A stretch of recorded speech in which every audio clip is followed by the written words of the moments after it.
जय जोहार। छत्तीसगढ़ी प्रमुख प्रादेशिक समाचार के संग मैं मीनल तिवारी। भारतीय जनता पार्टी के बड़का नेता और केंद्रीय गृह मंत्री अमित शाह आज जगदलपुर और कोंडागांव में पार्टी उम्मीदवार के समर्थन में राखे गे आम सभा ला संबोधित करीन। जगदलपुर में आयोजित कार्यक्रम में श्री शाह कहीन कि नगरनार इस्पात संयंत्र के निजीकरण नहीं करे जाही।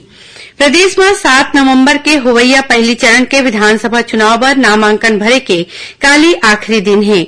मुख्य निर्वाचन पदाधिकारी कार्यालय के मुताबिक काली संझा तक कुल 87 नामांकन पत्र जमा हो गए रहीस। भारतीय जनता पार्टी प्रदेश में विधानसभा चुनाव पर 40 जन स्टार प्रचारक की सूची जारी कर दे है।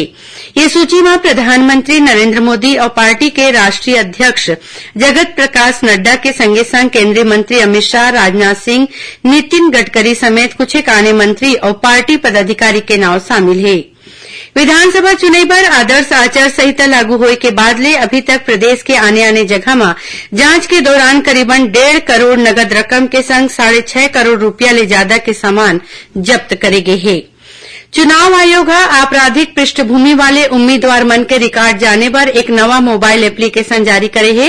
उम्मीदवार को जाने केवाईसी नाव के ये मोबाइल एप्लीकेशन में उम्मीदवार को तिले देगे सूचना शामिल करे गए है। ये एप्लीकेशन नागरिक मन ला आपराधिक पृष्ठभूमि वाले उम्मीदवार या फिर आने उम्मीदवार के विषय में जानकारी दी। आईआईटी भिलाई और जर्मनी के संस्था जर्मन एकेडमिक एक्सचेंज सर्विस के बीच संकाय सदस्य मन के आदान प्रदान ला बढ़ावा दे खातिर आज एमओयू में दस्तखत करेगी। और दक्षिण पश्चिम मानसून के आज देश भर ले विदाई हो गए। यही बीच छत्तीसगढ़ में थोड़ी जाड़ जनावत है।